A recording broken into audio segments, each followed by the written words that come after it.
Welcome to today's webinar, our first webinar in the Strategic Plan of Selling webinar series with Jennifer Finkelstein Hall, a 1990 graduate of the Goizueta Business School.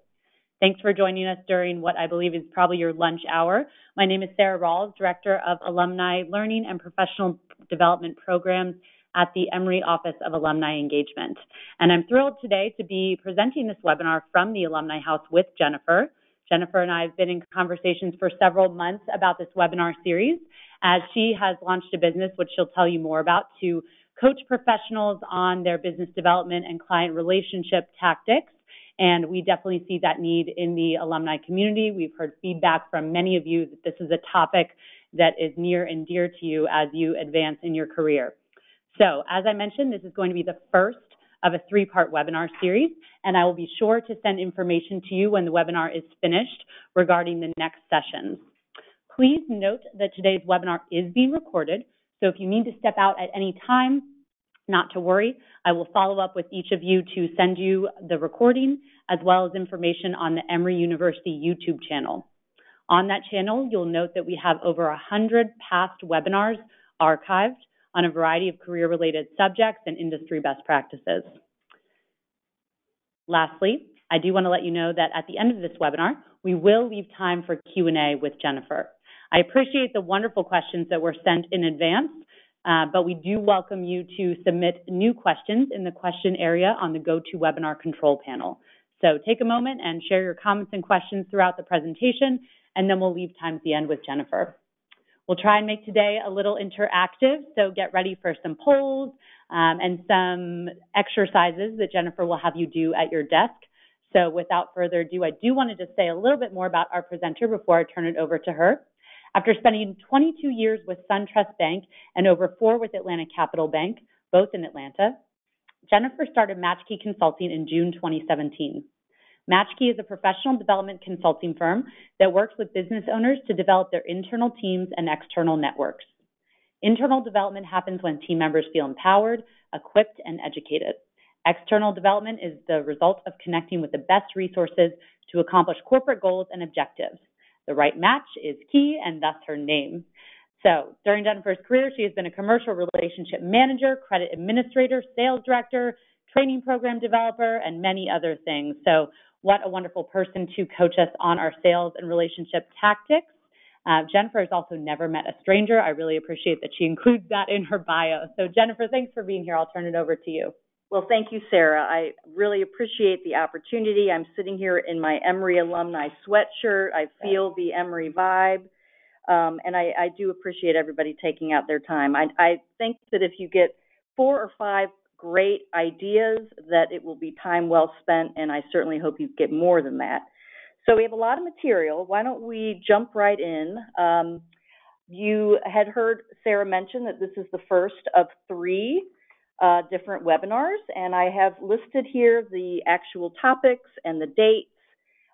Today, we'll be focusing on building the relationships. In February, we're going to go from having those relationships and how do you convert those relationships to good referrals and what is a referral. And then finally, we'll end up in March with what is a great pipeline management style, what should go on a pipeline, how do you manage it instead of it being something that your boss just asks you for and you quickly complete it. So that gives you a quick overview of the 3 series. This is actually from a full day workshop that we do. So I'll be talking quickly, but please do ask those questions. So real quick, Sarah has done a great job of telling you who Matchkey is. A couple of quick comments is that we are not professional coaches. We are not professional sales trainers. And so my hat's off to all of you on the phone and in the industry that do go through those specific training situations and degrees. So what we are is really a team of people that have lived in this corporate world for so many years, have led sales teams. I have been responsible for sales results for almost 30 years. And this has really become a collaboration of best practices and things that we have seen really make the difference. And again, I'm hoping that you'll find some great ideas. But what I want to do before I dive in, this is our audience participation part. I would love to hear from all of you on the phone. We have 3 questions below. I'll read the question, and then Sarah will calculate or tabulate our answers, and I'll share them with you shortly. So the first question is just a yes/no question. Do you have production goals of some type in your job? And that can be billable hours, it can be new business, it can be a revenue number, it can be defined in many ways. But do you have production goals? Okay, the second question is, would you describe your existing role as a sales leader or as a sales producer? If you say neither, that's probably wrong, because everybody has to sell something, even if it's just themselves. All right, Jennifer, so we can see the results of the first poll. We need to do one at a time here. So Okay. 57% do have some sort of production goals in their job. All right. 40% do not. 3%, probably one person says that they will soon. Okay. So good thing you're joining today. That's great. And we'll go ahead and launch the next question. Perfect. So would you describe your role as a sales leader or a sales producer or other? We realize there was a diverse audience who signed up for today's webinar. Yes. Okay, interesting. All I'll give you one more second. Almost all of you have voted. Okay. All right, so only 14% of folks on the line are sales leaders. We have the majority are sales producers and 45% other. Great. So I appreciate that there's an interest in this, not from the sales community. And last question, how many years have you been in this type of role?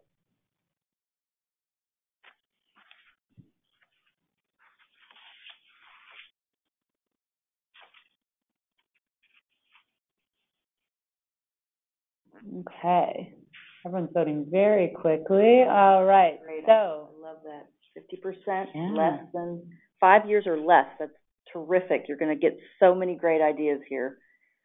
For those of you that have been in this role longer than that, it's a wonderful opportunity to refresh and hear some things that you know you've done successfully but just needed a little reminder. So thank you for taking the time to answer that. So let's dive in. So building relationships takes skill and intentionality. And what we're really showing on this slide is some people, it comes naturally, but to most others, it does not. And winging it is not a strategy. So in this slide, you can see that, building relationships is more than understanding people. It's actually making people feel understood. And that's really the theme of all of the information we're going to talk about, is you have to build relationships with people so they feel like you get them, you understand their needs, you know what they like, what they don't like. So that's a very critical skill. And again, it's not natural. So that's why we're here. So let's move on to the next slide. And many of you have heard this before, but I will reiterate it. People will do business with people they trust and people they like. And I guess we could just shut down the class now, because that's it. People do business with people they like and they trust. I love talking about my Emory degree and all the experience that I've had, or all the degrees that I have, and all the awards I've won and all that. But at the end of the day, you can be the most brilliant person, but if you cannot relate to somebody on the other side of the table, it is going to impact your success rate. So we need to make sure you're a little more comfortable. So let's think about for a minute, and you'll have a chance to jot down some notes. I'd like for you to think about who already knows you, who already likes you and trusts you. I call this low-lying fruit. We sometimes forget all of the networks that we're already a part of and think, oh, I don't even know anyone, I don't know how to get started, or I don't know where to focus. So this diagram depicts certain aspects of your lives. And this is the best place to really figure out, where can I practice building those relationships, or really, where should I start digging a little bit deeper? So let's go to the next slide, and this is when you get to think about some communities.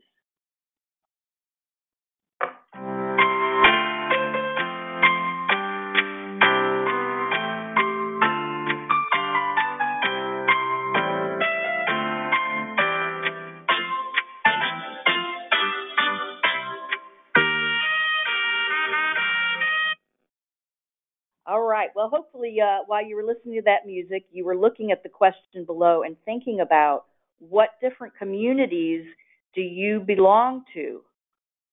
So I'm going to give you a couple of more seconds, and then I'm going to ask you to check yourself on our next slide. If you don't have at least 10, you are not remembering all of them. All right, so now here's the cheat sheet. These are some of your community relationships. And when I say some, we have actually identified up to 40 in some of our workshops. I'm going to highlight a few things, and then I'm going to actually give you a couple of examples of how I worked some of these communities when I started a company a year and a half ago. So obviously, neighborhoods, apartment complexes, it's incredible that we don't always know who the people are around us that we see every day, and we don't necessarily what they might do for a living. And they could be a wonderful person to network with, or something of that nature. For those of you that don't have children, you don't have to have the children network. You've got your own sports teams. You've got affiliations. You probably attend, although, Emory football is undefeated, but, you might have another football team that you follow, and you might all gather together for games. Those are communities, churches, temples, sororities, alumni. We obviously all can relate to that. Community service. I include community service as any board involvement. That has been an incredible way to build relationships, and people see you in action. They see that you get the job done, that you're responsive, that you're reliable. Those are all the critical things. On the right side, I will highlight a couple. Hometown. I'm from St. Louis, and I'm a Cardinals fan, and there's a few of those in Atlanta. And boy, do we like to spread the word. So that's an example. And when you look at sex, one of the things that I've actually done in MatchKey is we have developed a whole female-centric curriculum, which is female empowerment and all these various things. And so I know, because I am a female, that gives me opportunities to really market that. So a quick example, obviously through the alumni, you can see what I'm doing right now. And it's pretty basic, but being involved and reaching out and finding Sarah and attending some Emory events in Atlanta have really brought me to this place, and certainly will continue to go from there. At our synagogue that we belong to, we actually talked with enough people that said, hey, let's do some business networking. We all see each other. We're obviously not here to do business. And we literally formed a Wednesday morning, twice a month, meet at a certain place or the temple itself, bring our own coffee. And we have 50 people now that participate, and then we take turns. Somebody gives a little 10-minute on what they do. So that was very inexpensive, innovative, and what a community that has been for us. So I could go on and on, but I hope that you are realizing that you are further ahead in building relationships than you might think that you are. So what's the problem? We have all these relationships. We're part of all these communities. Why are we having this discussion? Well, I don't have to tell you that the generations that are entering the workforce and have been in the workforce, and 50% of you are in your jobs for less than 5 years, and you have been brought up more with non-face-to-face communication. And so instead of having to figure out on the fly, how do I answer that question? How do I go to the next step? I don't like dead air. I feel dumb. I feel awkward. You have the ability to edit messages before they go out. You can't do that in a networking event. You can't say, hold on a minute, let me think about which open-ended question I'm going to ask you next. So that's a natural struggle that we have. And then on the flip side of that, you can see from the second bullet point that I've listed there that 80% of HR directors in corporate America struggle to find graduates that are equipped with the required social and emotional skills. And I'm really focusing on social here. Social is that in-person interaction. And so it's just because of the way the generations have been developed.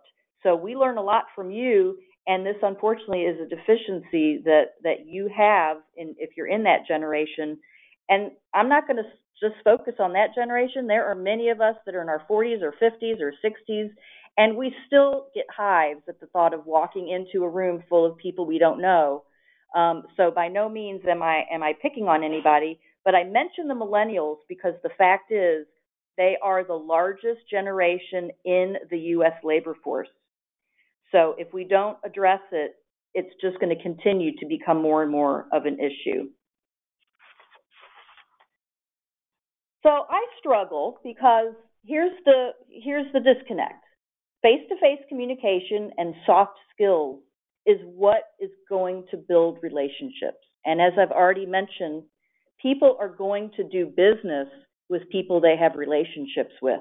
So if the people that are on the sales force either don't feel comfortable doing it or they don't think that it is as valuable, that was a part of the quote we did not go over, which basically said millennials felt sometimes that soft skills get in the way of getting the job done, then we definitely have a disconnect.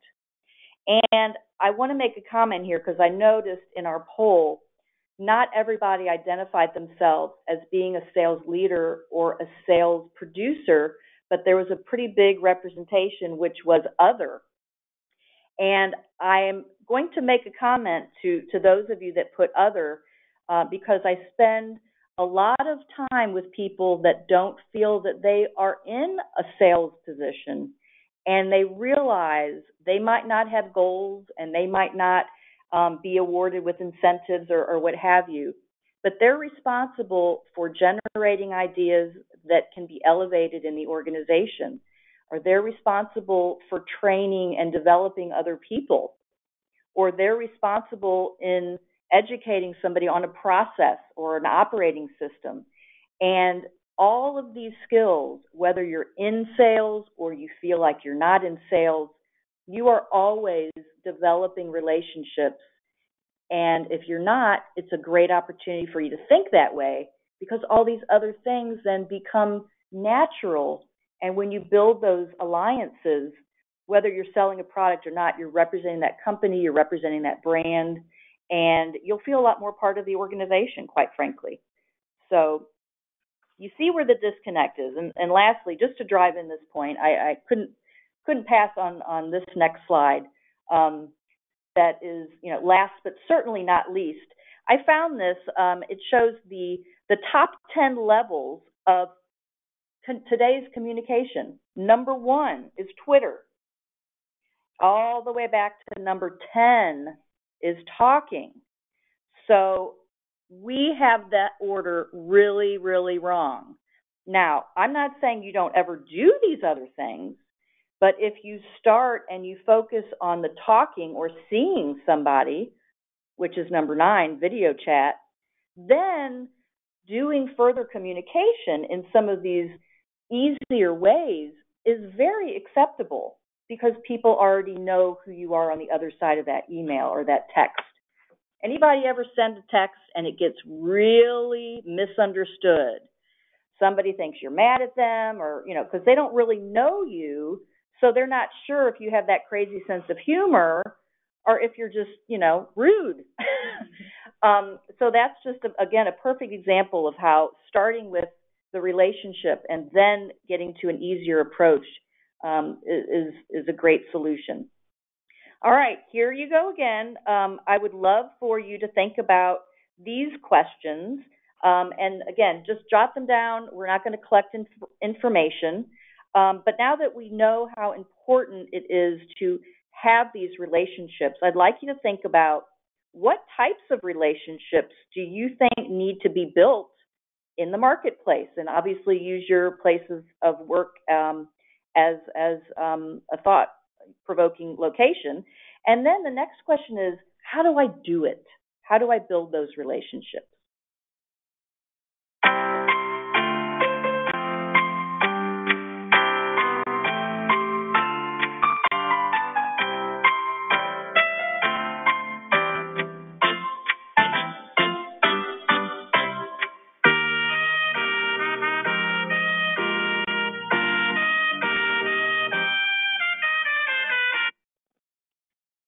All right, I know you're humming along, but I also hope you were thinking about the answers.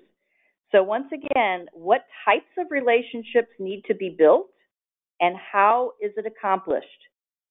So flipping to the next slide, of course, you already heard the music playing in the background, but I love this. I have to include humor in everything I do. That's a part of my style.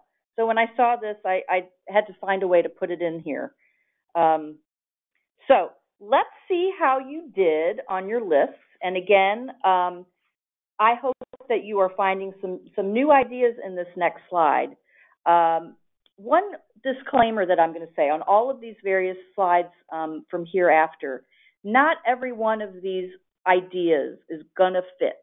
Not everything that's going to work for one client or one manager is going to fit for everybody.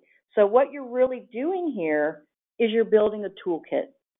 And when you have that toolkit, then you're much better able to determine, which tool do I pull out? What personality type is that person, et cetera, et cetera. So please don't feel like I'm trying to force you to do something that's uncomfortable or inappropriate. I just want you to think much broader than you're thinking now. So let's go through these examples very quickly. So long-term success in business, critical relationships, support staff. How many times, if you have an administrative person or someone who handles operations and maybe you're in the front of the client, how many times do you thank them or maybe take them out or give them a Starbucks gift card because they really went over and above? Those are incredible ways to thank somebody because guess what? You probably can't do it as well as they did, and you know it. So we want to include people, and that really leads into the next one. Colleagues of all levels, your leadership, your peers, subordinates. I hate that word, but people that work for you. Instead of saying they work for me, describe them as a teammate. Sometimes just words can help build relationships. Gatekeepers. Some of you, I'm sure, have tried to get into a company numerous times, and they have a fabulous person that has the bars locked, and you can't get through. Those are the people that you might be interested in getting to know. Here's something that we've used very often.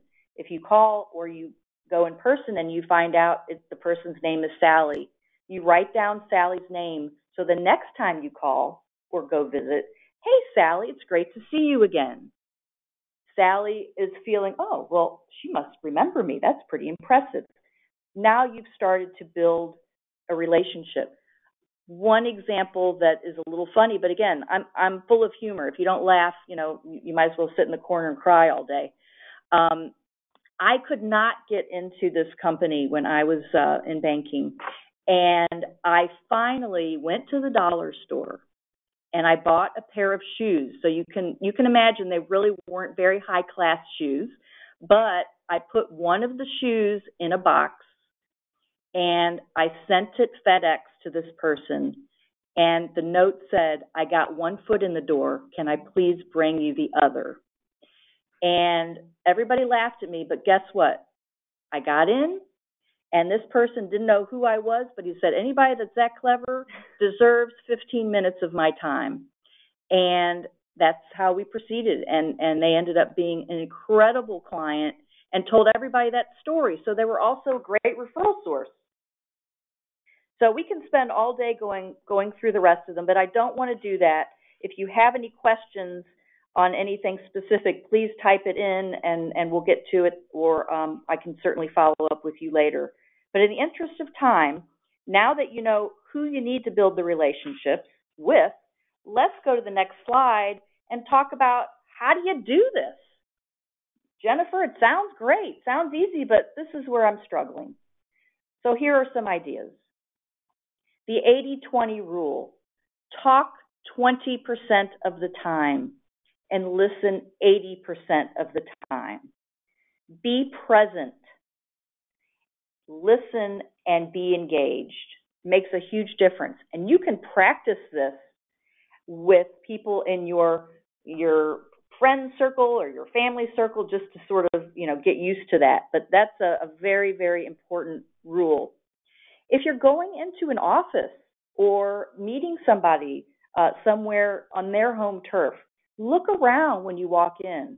Make a comment about the pictures on the wall. I have my Emory degree front and center. So if somebody comes in and says, oh, you're an Emory graduate, so-and-so that is a part of my network went to Emory. All of a sudden, we're doing that, Emory geography. If you see a picture of a beautiful family, you want to ask, who is in the picture? Don't say, oh, is that you and your daughter? And realize that's, not. That's actually, her and her sister. You don't want to embarrass yourself. And, of course, I don't have to say that you don't say, oh, when's the baby due? Because, obviously, not everybody's going to have that baby in their stomach. So hopefully you're laughing, but it does happen. And when I was pregnant, when I was making calls, I will never forget the most genius question somebody asked me, because they didn't want to say, are you pregnant? I thought I was obviously pregnant, but again, you never go there. So what he said is, what kind of dress is that? Now, I thought that was brilliant. So I looked at him and I said, do you mean, is this a Valentino or is this a maternity dress? And he kind of looked at me, and of course I confirmed, yes, it's a maternity dress. I thought that was very clever. He still could have gotten in trouble, but it was very intentional, and that's what we're talking about. Not winging it. Be very intentional with some of the strategies that you implement. As you go through these ideas, let's stop at the share YSKs. What is a YSK?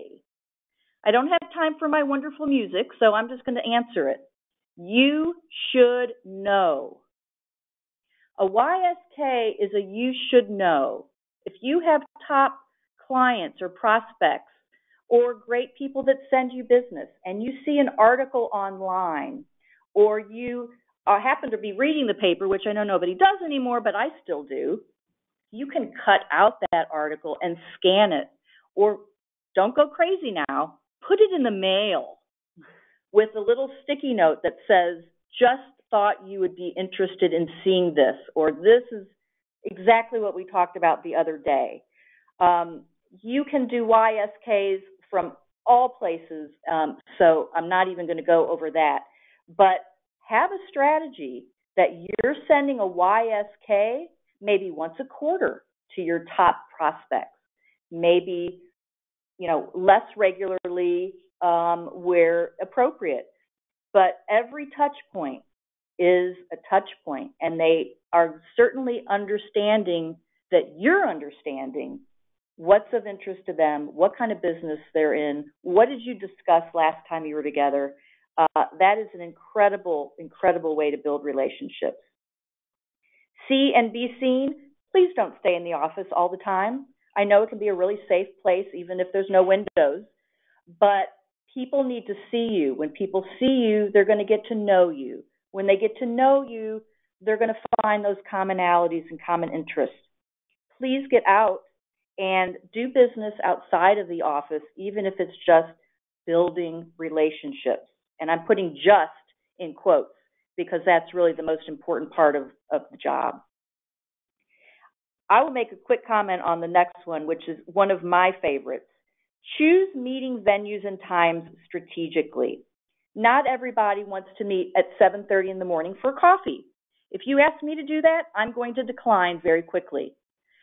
If you ask about lunch, some people might not want to give you an hour or an hour and a half of their time because then they got to drive there, they got to sit with you for an hour. I'm just getting to know you. What if I don't have enough to say? I happen to meet people for happy hour sometimes. And I just say, hey, get a soda, get a glass of wine. It's on your way home. And other things, be very strategic about what's going to be of interest to that person and make them feel comfortable.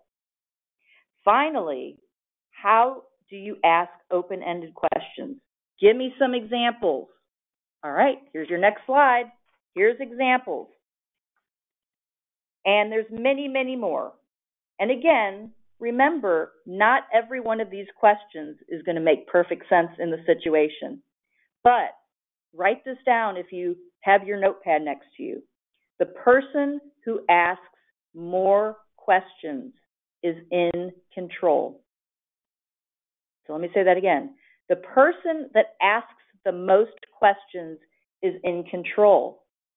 So that should help you even feel more comfortable asking more questions because you have less opportunity to be really flustered or thrown off by a situation. And here are some examples that I've heard many times. How can I help you? What's a good lead for you? All of a sudden you're showing interest. I'm not just in this meeting to figure out what you can give me, but what's a good lead for you? I love this next one. Do you mind if I take notes while we talk? This I've seen used, and I've used it many times when you're sitting down with a client or a prospective client and you're getting to know them. Sometimes when you start writing, it may throw the person off guard. They don't know if you're listening or whatnot. So just by saying, do you mind if I take notes? I just think that's the most respectful way. And I have never not received a real impactful look. Like, wow, thank you for asking, of course. So that's a great engaging question. Would you be interested in meeting for coffee if you're at something and you have 30 seconds to talk? Now, please don't think that you're asking somebody on a date. So obviously, if this doesn't make you feel comfortable, you don't use it. But if you're at a quick networking and you have a connection, say, would you ever want to grab coffee? I can send you a couple of dates. I'd love to continue our conversation. So that's really where you're getting to there. What can I do to make your job easier? This is one I love to see happen with your coworkers, with your administrative staff. Are you meeting their deadlines? Do you have friction? Why don't you just say, I know you got a lot of stress coming up this week. You got a lot of deadlines. What can I do to make it easier? Is there something I've given you that maybe we can put off for a week? I mean, wow. This person is probably in shock saying, you really want to help me prioritize? That is so respectful. I think I'm going to do your work first next week because you are a nice person. On and on, you can see other questions, and I know there's many, many more, but I hope these give you some ideas. So now that you're armed and ready with questions, where do you have some of these conversations? How can you engage in activities? What are some great ways to do it if you are not sure? You can go into LinkedIn as an example, and you can send something. And I don't mean I'd love to be friends with you, but it could be I saw your name in such and such, and we have a lot in common, and I'd love to meet you sometime. There's actually somebody on the call right now who I will not identify, but he's on the call because he reached out to me on LinkedIn. We're both Emory people. We both do similar things in our jobs. We're going to meet for coffee.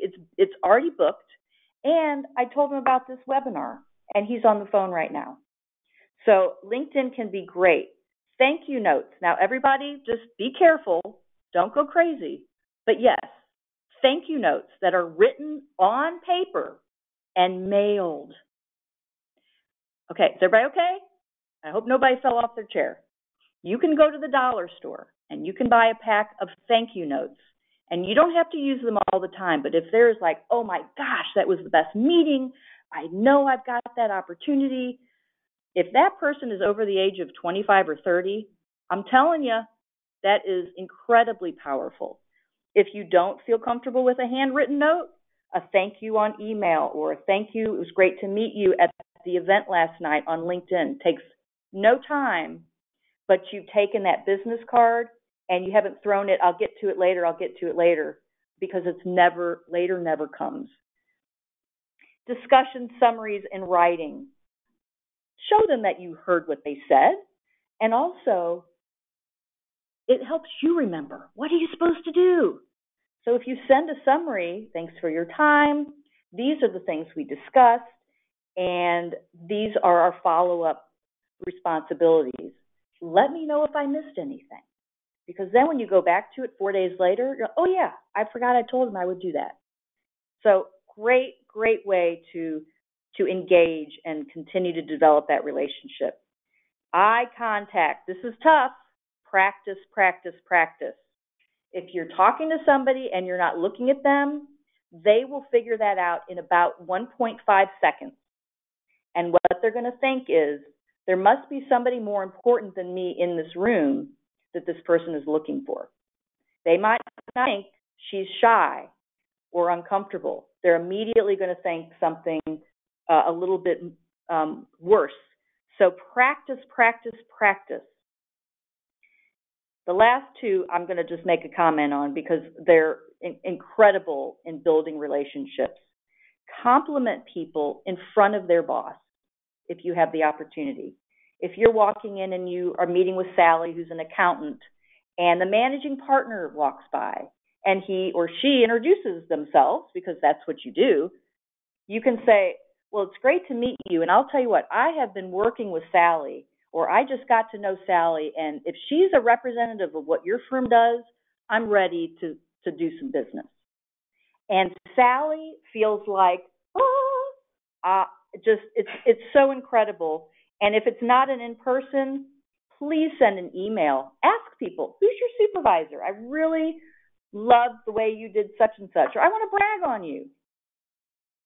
And carbon copy them. Those are really, really impactful things. How many of you have heard of the golden rule? The golden rule is treat others as you would want to be treated yourself, right? Well, in business, I have a new rule. Do not treat others the way that you want to be treated. Treat them the way they want to be treated. What you're going to appreciate is not always what they're going to appreciate. And we get this wrong all the time. I have a story to share, which is in a situation where there was an administrative assistant that did just an unbelievable job on a project, and our boss was just over the moon.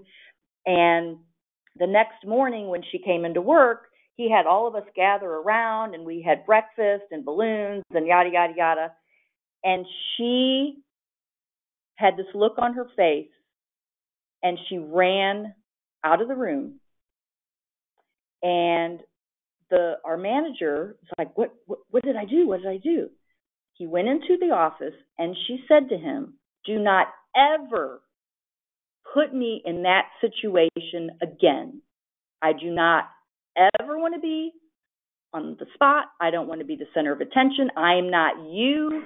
You could have thanked me separately. And our boss, as you can imagine, was just heartbroken. Well, he did what he would have loved to have had. So that was an incredible learning experience for me. I like to say TLC. It is tender loving care, but it's also think like the client. Now, that's the end of our presentation for today.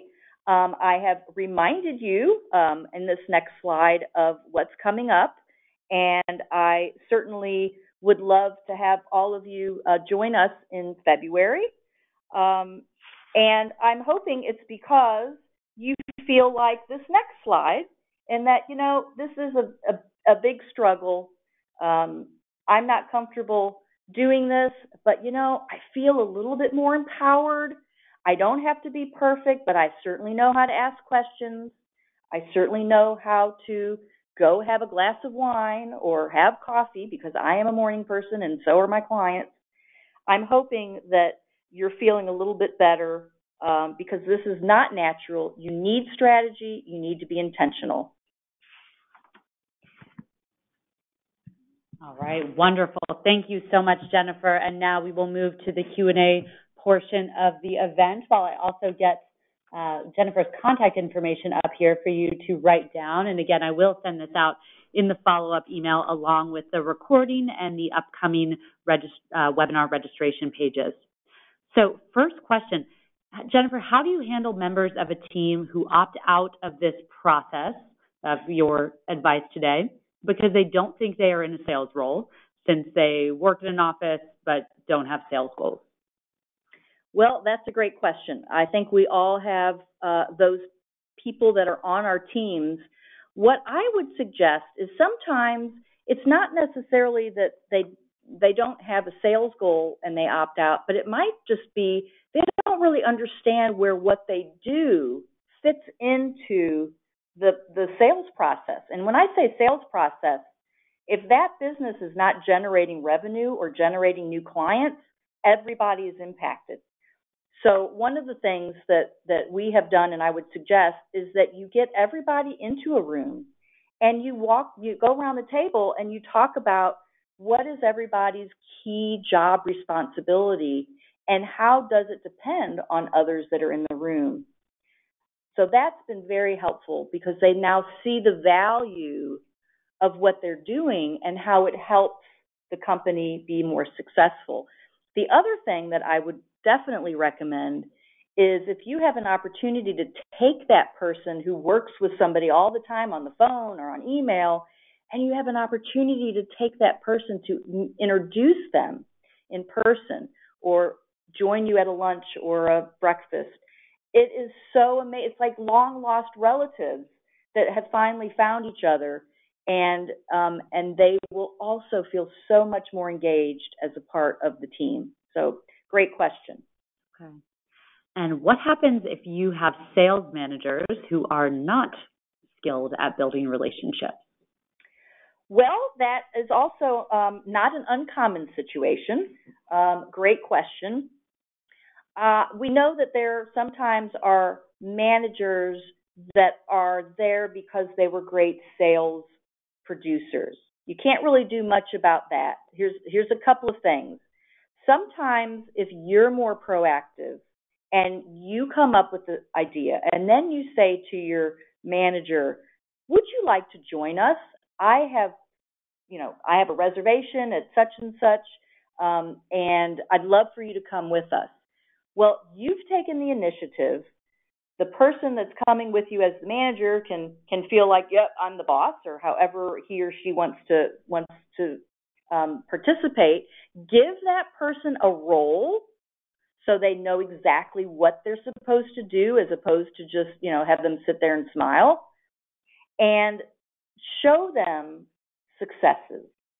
The other alternative is maybe they need a specific session or discussion with somebody internally or externally that just works with the sales leaders on how they can better develop their sales teams. And that's a whole other workshop, but those are very common things that are being offered, is sales leadership and how you connect with your teams better, how do you get to know your teams better, and that may be a solution to try. And we have someone here who would like to know what you think the best approach is to approach a potential client if you don't know them or have a referral other than sending a shoe. Oh, yeah, that shoe's a good idea. So say the question again. So what do you think is your best go-to first approach to trying to reach out to a client whom you don't have a referral or any other way in? So cold outreach. Great. Okay. So when you say client, I'm assuming that it's a prospect as opposed to a client. I could be wrong, but I'll try to answer it in both ways. If it's somebody that you do not know, like you said, it's pretty cold, and you do not have a referral, the first thing that I would do perhaps is I would look them up on LinkedIn, and I would see if you have any common relationships. That's a great part of LinkedIn, because you might not think you have any connection, but when you look them up, you might see that you have 5 or 6 mutual connections. So that is a great way. Now you can reach out to one of those mutual connections, and all of a sudden you go from having no relationship to having a connection. The other thing can be is to talk with or call that assistant in that office and just say, look, I'd like to meet with Bob. Can you tell me, does Bob like coffee or something else? And maybe you can drop a quick note, or you can mail a Starbucks gift card and say, look, I'd love to meet you. Can I buy you a cup of coffee? If it is a client that maybe you're taking over from a previous relationship manager, read the file, read the notes, because nobody wants somebody new to take over their relationship and have them ask, so what do you do in your business? There's no larger put off than knowing that you didn't do any homework. So I hope that is helpful to you. Okay. All right, wonderful. And we have a question here that I thought was very interesting. How do you set boundaries with a client, or in this case it's a donor, but donors' clients who are difficult or disrespectful? Well, difficult is different than disrespectful. In my opinion, what I would do, and I have been in this situation, is I have actually gone to my supervisor and I have said, this person has been very disrespectful, or something they did has crossed the line. And I will say, I need to remove myself from that relationship.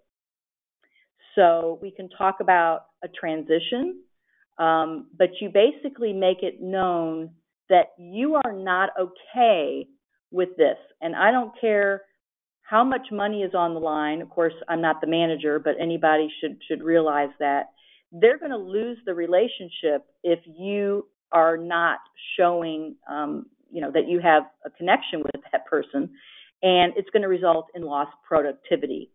Then the supervisor, with your assistance, may decide to fire that client. Clients can be fired. That's one of the wonderful things about having your own business. Now, difficult is not uncommon. So what I would say is find out what those hot buttons are for that person. When you say difficult, do they want something done yesterday? Or do they think that you can read their mind? Well, let's say the person that wants something done yesterday. Possibly you should reach out to them a little more often and say, hey, what do you have coming up in the next 30 to 60 days? I want to stay on top of your needs. I've got various things coming up, and I want to make sure you get the attention that you need, even if they have nothing. So hopefully that gives you some ideas. All right. And so some questions about MatchKey. How can your training workshops at MatchKey or other training workshops be integrated into sales organizations? Well, we like to call workshops sometimes field trips, and they're a lot of fun. But when they're over, they're over. So when a company does not want to just have a field trip, of course it's a fabulous field trip, then there's discussion around, how do you make this a part of the normal? How do you make this a non-negotiable? Or how do you ask questions that will support some of the things that were learned in that workshop? And so we actually develop curriculum or develop a strategy with a company based on what they want, and then we become a part of that integration process. It can be going there once a month. It can be doing something once a quarter. all kinds of things. But we customize everything and write everything. So we really figure out what's the best fit and try to match that, or refer them to somebody else that can. And do you work with people individually as well as groups? We do, yes. We work with both individuals, people that are maybe trying to focus on their specific sales goals, or sometimes we are in a company where there are some high talent people that they want a little extra attention just on some of these kind of techniques. Again, we're not a certified business coach and all of that. And there also sometimes are people that are fairly new to that role, and they might want somebody to go with them and help them prepare and stay in the car when they go on the call or whatever it is. So yes, we work with individuals and we work with teams. All right. So moving from the sales tactics to more personal relationships and networking. We are hosting a large social reception tonight in Atlanta. We have about 140 people signed up, so this question is very relevant.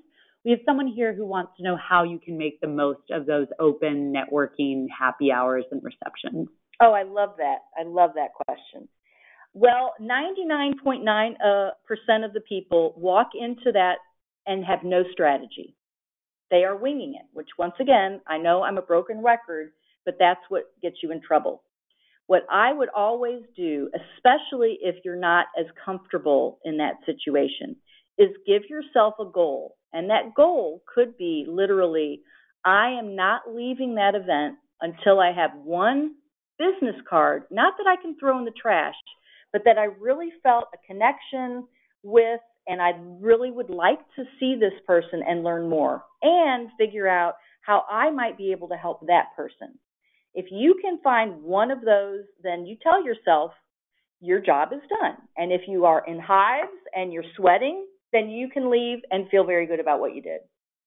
If you work the room as well as you feel that you can, and you don't find that, maybe you need to go back another time and practice, or maybe it's not the right type of group. It's okay if you are not melding. That's not because you're not doing a good job of networking. It could be that there's not a lot of common areas. So don't you want to spend time at another event or another association meeting where you do have those connections? So you're in control, have a goal, and if you continue to not meet that goal, maybe you need to consider a different type of event. And some one-line openers when it's supposed to be a casual setting and you don't want to appear to be coming on too strong? Yes, absolutely. It's, some great is, what brings you here? Are you an Emory alum? Are you, whatever the thing is. So what brings you here? Sometimes I've seen that used a lot at weddings, because that's where you really run into people and you don't know them. It's, are you a friend of the groom? Are you a friend of the bride? I mean, so what brings you here? You can also look, you can look at the person. Don't appraise them from head to toe, because that's very rude. But sometimes, somebody will have like a Clemson, tie or something, a cufflink, or they're holding, something in their hands that you can comment about. And worst case, if you don't have anything to say, what do you do? Tell me what you do. The great thing about those open-ended questions is it also puts the conversation on pause for you, and you have a chance to take a deep breath and hear what they say and think about where this conversation could go. So tell me what you do. Okay. All right, perfect. And how do you suggest repairing a relationship? Now, this person would like to know about workplace relationships, but maybe you would apply it to clients as well that got off to a rocky start and you need to reset. That's a great question. And I love the fact that you're even asking it, because you should not always throw in the towel. I'm a very direct person, and I think that more times than not in the business setting, people tend to be more like that than not. I would say, look, we just got off on the wrong foot. I would love to get back together and I'd love to hear either you can recap the conversation that didn't go right, or you say, let's start over. I'd really like to hear what you need from this relationship. How can I take care of your business? What ways do you like me to communicate? Do you prefer that I send emails? Do you prefer that I leave phone calls? Those are very respectful things. And then remember the 80-20 rule. You stop and you listen. And a great question when you're trying to find out how your product or service might be different than someone else's is you can say things like, tell me what your ideal relationship looks like with your IT provider. And you will get to know so much more of that person. But regardless of where you go with that conversation, I would just be very upfront. I would pretend there's not, I would not pretend there's not an elephant in the room. If I said that correctly, I'm a business major. But I would just say, look, we got off on the wrong foot, and I'd like to start over. All right, fantastic. So we are at time, but I do want to ask one last question that was sent in. So hopefully we are all taking these tips back to both ourselves and our teams. So for the managers on the line, we have someone here who has a sales team who does not get along well, feels like they do not listen. So how would you suggest that person tries to implement some of the advice here today? Another great question. So what I would suggest is the reason they don't get along well could be that they don't understand what everybody else's responsibility is or stresses are.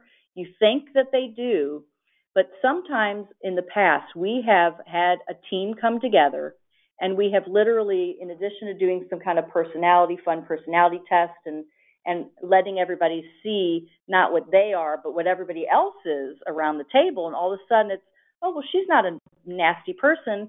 She just is not a morning person, and I always, corner her at 8:30 in the morning, and, she just gets annoyed. So the first thing I would suggest is something like that, and then I would just have people talk about what is their job, what is their role, and what are their stresses. And when people better understand how they fit and how they can help each other, then you as a team leader can drive some of that behavior and interaction. So that's where I would begin. Wonderful. Well, Jennifer, thank you so much for being with us today and sharing this valuable advice. And I agree, it is the art of relationships continues to change as we introduce additional outlets. So thank you for being here. And to everyone on the line, you will see a follow-up note from me in the next 24 hours and information on the recording. Join us on February 6th if you are able. Bring your team members perhaps, or bring the manager who needs this advice. We'll be discussing how to build a strategic referral process. Jennifer, anything you want to note about who that webinar is designed to support? I really can't narrow it down. I think, when you define a referral, it can be defined in many ways. So I think if you're trying to broaden your network, then this would be for you. Okay. Wonderful. Well, Thanks everyone, for having me. have a wonderful rest of the week. If you are coming to join Atlanta Alumni at 5 Church tonight in Midtown, we will be there. Again, there's 140 people signed up, but we do have a few spots left, so feel free to sign up, and we'll talk to you all soon.